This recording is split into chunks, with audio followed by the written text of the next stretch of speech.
Bridging the Realm. Thank you so much for joining me here on this live stream today.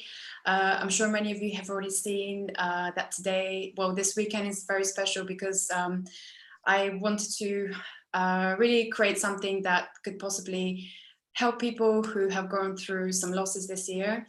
And as I've mentioned in the previous post, this will be an event about life after death. So we'll be speaking about everything to do about life after death and preparation for death. So death and life after death. And as the first session today, I'm really honored to have my guest with me today because this is such an important topic. We'll be speaking and really starting this whole communication in this talk, which is with something that's, I'm sure, has been on everyone's minds, especially this year with 2020. I'm sure you can all agree with me that 2020 has been a turning point on many levels. And one of those has for sure been, our relationship with death, how we feel about death, what we think about death, what we think happens after death, and how we also prepare for death. And in the Western society especially, there has been a huge, big fear around this whole topic. So I'm really excited today to introduce you to my amazing guest, Felicity Warner, who is, if you haven't heard of her work before, I'm just going to give you a short introduction. And Felicity is a soul midwife, and she's also the creator of the pioneering Soul Midwifery, which has brought a new dimension to the end of life care over the last 25 years. She has been supporting the dying and the families and promoting end of life education. Her work combines holistic and spiritual palliative care, both in the UK and abroad.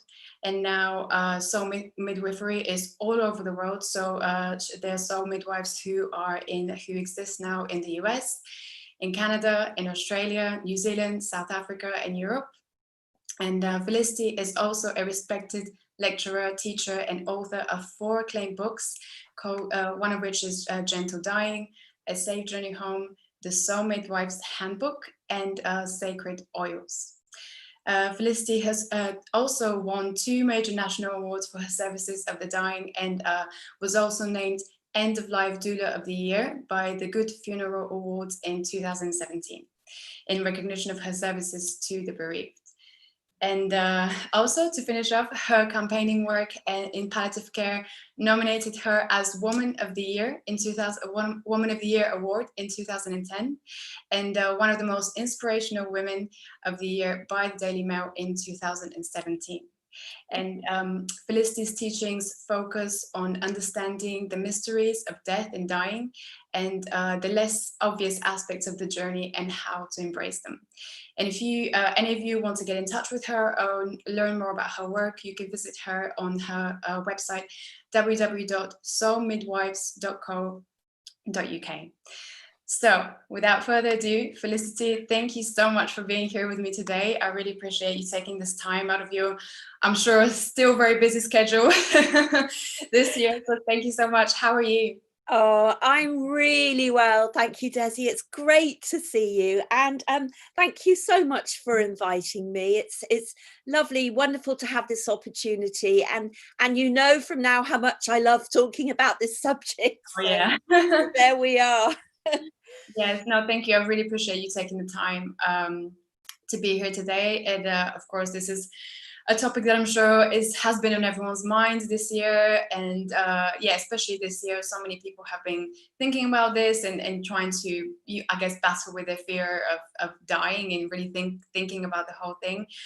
How has it been for you this year? Have you seen a huge change or a shift in people's perception and perspective in death and dying? Has there been a...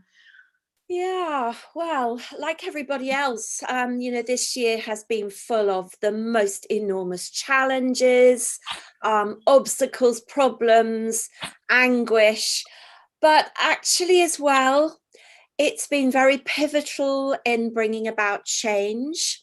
And there has been a shift in awareness on various different levels about death and dying. I would say that the there is still enormous fear of the subject. Absolutely, you know, at grassroots, all the way up to the top, even in clinical spheres, there is still you know, not a great deal of understanding about death and dying. And I think that has really, a door has really been open on that. And I think actually this is a time of huge shifts of awareness and understanding. On another level, for us, we've been very challenged because our work is very person-centered. We work really deeply with the people we work with, and we are there physically with them, usually at the bedside. But because of COVID, we've had to learn how to do our work in a completely different way. And so we, like everyone else, we've had to embrace technology, and we have been able to really redevelop our skills and to offer consistently deep work with the dying, but using Zoom and FaceTime and telephone, which sounds crazy. You know, you would never have said a year ago that could possibly be happening, but it has worked. Yeah. And the other big shift for us is that I think there is much greater understanding about the role that we can do in terms of holistic and spiritual care. And we are being asked by many more doctors if we will work with them. And it's a wonderful feeling for us that we're being able to share some of that burden now of care. So of course, all the high tech stuff's going on, but we're there to really, really, really do all the tender, loving care and the human aspect of helping someone to die. So it's been enormous, a huge year. Yeah. Well, I guess everyone has to move with the times, right? And yeah, if you have to use technology, I guess it's better than nothing. So yeah, it is. It is, and absolutely better than nothing. And we're beginning to make it good. So so there we are. It's, yes, not all doom and gloom. Yeah, yes, completely. So let's go back a little bit. Tell me a little bit about how you got started in this field altogether. How did you go into Soul Midwifery? And before it was even called Soul Midwifery, how did you come about to sit with the dying? Yeah, well, it's a long story, so I'll give you the shortened version in a nutshell. So I was a very, very sensitive child, and I was brought up by my grandmother from the ages of 6 to 14 after my parents divorced. And she was an amazing character, great role model. She was big and she loved life, and she smoked and drank and cooked wonderful food. And she developed lung cancer, and she had a diagnosis that was terminal, but she decided not to tell anybody. So for the last year of her life, she began to decline, and I began to care for her. And we had an amazing last year. I didn't know that she was dying, but you know, I could tell that she wasn't well. And eventually she died, and it was a horrendous experience because she was taken from our lovely, shabby, cozy house into a really horrible old it was a TB hospital. Tells you how old it was. And I went to see her the night she died, and it was shocking, really. She was in a room with strip lights across the bed, in an iron bed. It was a very harsh, sterile sort of room. There was no comfort, no love, nothing. And I remember at that moment visiting her thinking, how on earth can we allow people to die in such terrible environments? You know, there was nothing good about it at all.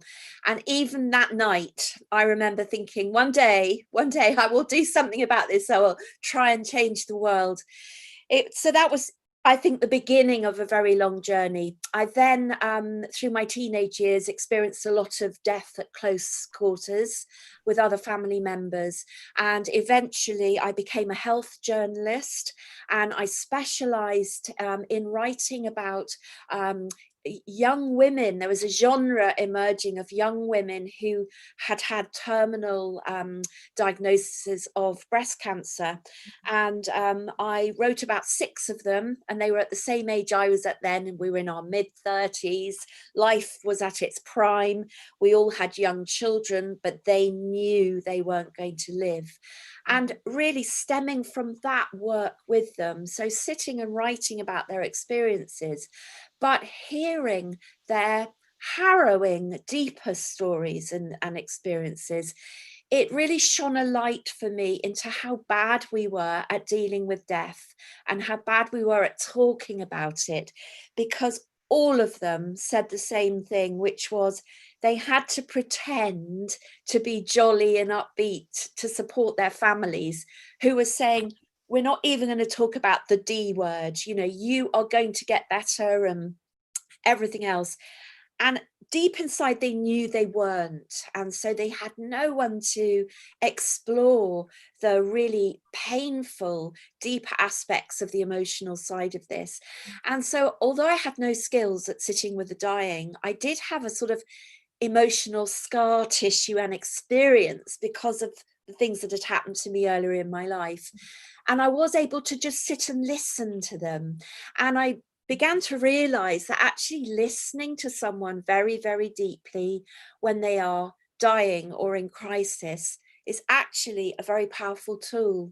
And so they began to really share a lot more about their inner space with me. And I had a background also in complementary medicine. So I began using some of those very simple techniques with them just to offer them in case they would help. And bit by bit, they would say, gosh, I feel amazing. That was so good. I feel more like myself again, because many of them hadn't ever been touched since they'd been ill, other than clinically. And so there was that real isolation they felt. So cutting a very long story short, I decided after a while that I really only wanted to work with the dying, and that was my life's work. And the calling was so strong, but there was no actual role for anybody to be doing the work I was doing within clinical environments. So I started volunteering at a hospice. I spent several years doing that, sitting at the bedside and seeing things about death and dying that was so amazing that I realized there was a whole picture out there that we just weren't understanding. And it wasn't a terrible picture, because there were amazing steps in the process of dying that were rich and inspiring and fascinating, and on a soul level really, really important. So that was the basis of this work. I started writing my books and running courses, and it just grew. So that's where I am today. And I'm still a bit surprised, you know, it wasn't as if I sat and wrote a sort of, you know, a career plan. It just happened very organically. So yeah, that was how it started. Well, thank you for explaining that. It's such a wonderful story, and what a way to just follow your passion, you know, it just happened so organically, like you said. And that's really beautiful. So in a way, Soul Midwifery is really just this combination of combining that spiritual, that emotional care with, again, the physical and you know, the medical side. So it's kind of combining the best of both worlds, isn't it? Yeah. Yes, absolutely. So we use a whole raft of gentle techniques, you know, all sorts of things, using breathing techniques, mindfulness, meditation, but also massage, working with sound, working with various essential oils. And also we do some very deep practical stuff, you know, feeding people's cats, checking they've got food, checking they've got support, helping them with their end of life wish plans, advanced care directives. We did some very, very deep of the world work, as well as doing some very deep spiritual work. So it's a very broad spectrum, really, that we cover. Oh yes, totally. And or from what I know, from a kind of spiritual or even just emotional perspective, I'm guessing obviously this is the time when people are coming to realize they're holding on to all these things that they don't really want to take with them, in, you know, after death. So I guess this is such a crucial time to just make sure that you clear your soul from any baggage that is there. So that's such a crucial role to have, and something to, yeah. Yeah, you're absolutely spot on with that. And I think, you know, that's something that people out there don't ever really stop to think about. They think dying is about becoming ill and then becoming more and more poorly, if we're talking about disease. But in fact, there are a series of amazing stages that happen as we die. And these are psychospiritual stages, emotional stages. And, you know, Mother Nature is very, very clever. And during these stages, she offers us these kind of signpost points and opportunities to release all sorts of things that we just don't want to be taking with us as we go through the process. So I think one of the skills of being a soul midwife is looking for those moments as they present, and then very gently but skillfully holding the space while that work is done for that person who's actually dying. So there's a degree of skill in doing that, but the effects when somebody has actually been able to share or release whatever is phenomenal and can really help their process as they die. Oh wow, that's so powerful. And it really reminds me of something that we mentioned earlier, and just from speaking to you previously, about this importance of just being present. You know, you don't even have to sometimes do anything for the person. It's just the fact that there is a presence there next to you, and it's just this comforting, loving kind of energy that you provide as a soul midwife. And Yeah, absolutely. You know, I'd say I train so many people to do this work, and we can never train enough people, because think of all the people dying every day on the planet. And, you know, and sadly, Desi, so many people are on their own, and that's really horrific. I've sat in hospitals with one dying person that I'm connected with and working with. There may be 10 other people around them who are dying completely alone. And that is something that, if we can have more people doing this work, wouldn't it be wonderful if every dying person had someone with them? It would be amazing. But yeah, you know, we can do complex things, but at the end of the day, one of the simplest things we can do is, as you say, holding space, being present, and maybe just sitting, holding hands and saying, you're not on your own, you are really loved, and just know that I'm with you. So those simple things can make such a difference to someone. Mhm. Oh yeah, completely. And just you saying that, oh, it just sounds so powerful. Just yeah, it gives me goosebumps just thinking about, you know, how powerful it is. So where did you derive this work from, the soul midwifery, and this kind of, you know, the sound therapy and the voice, this using everything else? Where did this come from? Well, again, it grew quite organically. So from sitting at the bedside in the hospice with people who were dying, you know, they're all hooked up to machines and monitors and everything else. And, you know, when you're stretched and across and held someone's hand and just spoke to them very gently, or maybe massaged their hand, whatever, I realized that these very gentle things just were phenomenal. They made such a difference to people at the end of life. And there was no bridge between the clinical and the gentle holistic.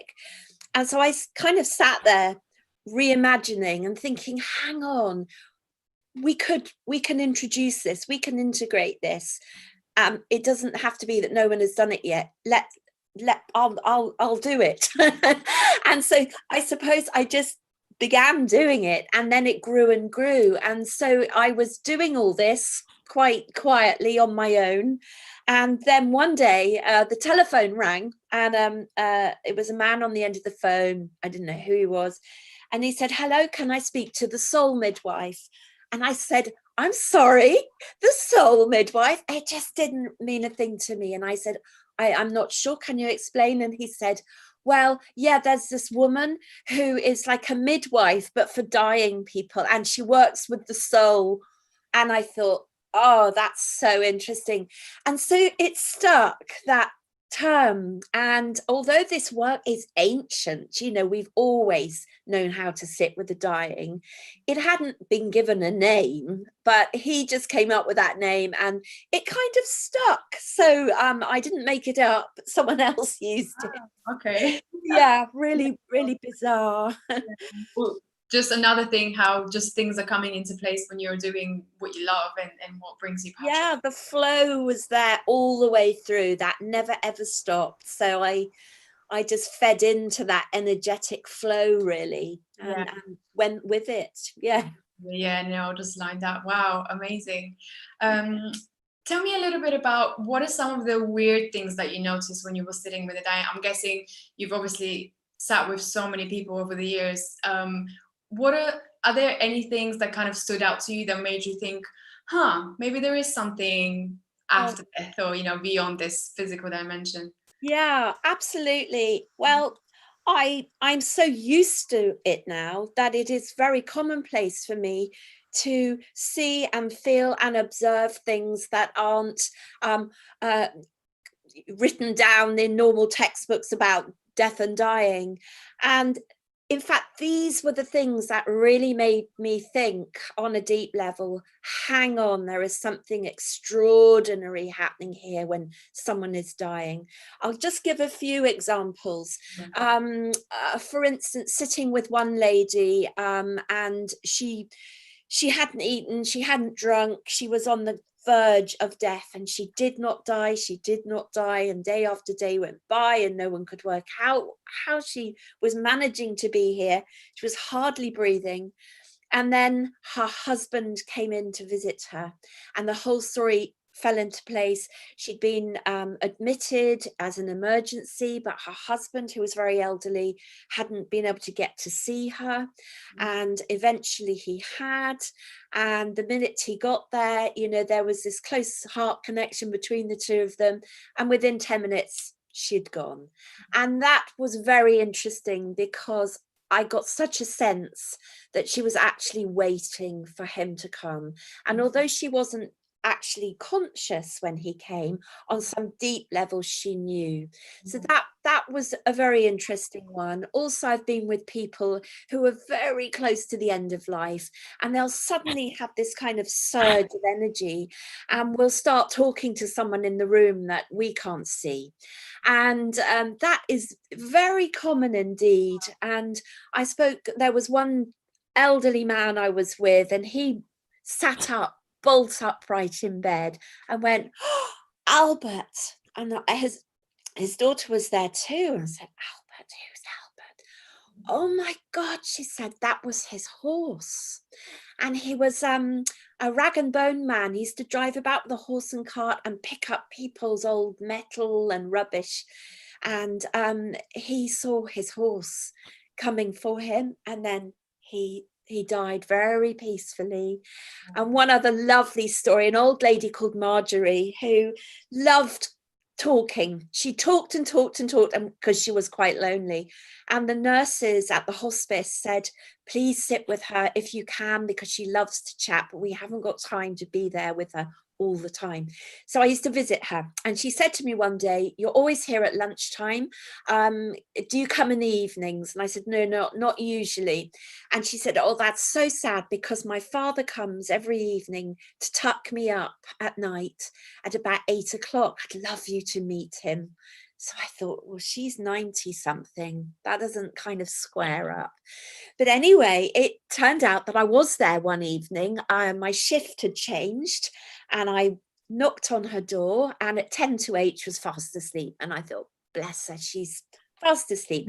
I got my coat, went back at 8 o'clock, and she was sitting up in bed. She was looking around, big smile on her face. Okay. And I said, "Marjorie, I've just come to say night night." And she said, "I'm so pleased you come. Dad is here." Again, I couldn't see him, but she could. And there was such a sense of joy in her. And I had no doubt that for her, she was seeing him. And often people towards the end of life will see and hear things that are beyond our usual radar.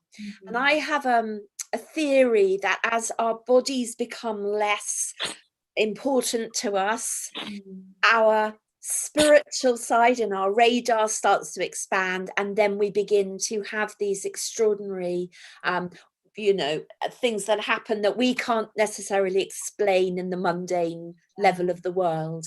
So death is full of these mysteries, which is a wonderful. Wow, thank you so much for sharing these stories. I think so many people will find them comforting, and yeah, I've heard this from many people where there's been these sort of near-death visions and after-death communication. So it's so important that I think we're at least aware of that. And I know you're really pressed for time, so just one last question. For anyone watching who might have a relative who is near their death now, or someone who is nearing their death, what would you recommend if they have this big fear in them of, I don't know what's going to happen to me, what do I do? What would you recommend for them? Some simple things to do, maybe. Yes, okay. In very simple terms, when you're with a dying person who is frightened, one of the first things I would say is slow right down. We charge along, we're all so busy, but the dying are very fragile, they're very delicate. Slow right down, become very present, hold their hand, reassure them, tell them they're loved. And really, that is the simplest thing you can do, but these small acts of kindness to a dying person will make an enormous difference to their dying experience. So we can all do that. We don't need any tools at all, except presence of mind and calm, and to change the pace in which we're going. And really that is in itself good enough, really. Yeah, no, totally. Just the simplest things sometimes make the biggest difference. They do. Yeah. Oh wow, Felicity, thank you so much. I can see there are a few people who are watching, but there's no questions as yet. So guys, if you do have any questions for Felicity, if you want to get in touch with her, you can find her on www.soulmidwives.co.uk, and she also has her social media on Facebook, Soul Midwifery. I think it's yes, there's a Soul Midwives page on Facebook, and there is Instagram, but I'm not very good at it. But just email me on my website. There's so much to see there, tips and ideas as well, and lots of courses. So I love hearing from everybody. So amazing. Thank you so much. And if they want to support the Soul Midwifery group, is there any way they can donate or they can contribute in some sort of way? Yes. Oh, wow. Yes, we have no funding at all. So we do everything we do ourselves. So if anybody did feel they wanted to, again, please to just contact me via the website and we can sort something. Yeah. Oh, amazing. Oh, brilliant. Thank you so much, Felicity, for your time. Thank you. This is such an important topic. And again, for all the work that you're doing, that you have been doing, it's just incredible. So thank you so much from everyone. Well, thank you so much, and blessings to everybody, and good luck with the rest of your wonderful weekend. So thank you so much. And thank you guys for tuning in. We have another interview in a few hours, so make sure you tune into that one as well, as we continue for this weekend of talking about life after death and preparation for death. Thank you so much and take care. Bye.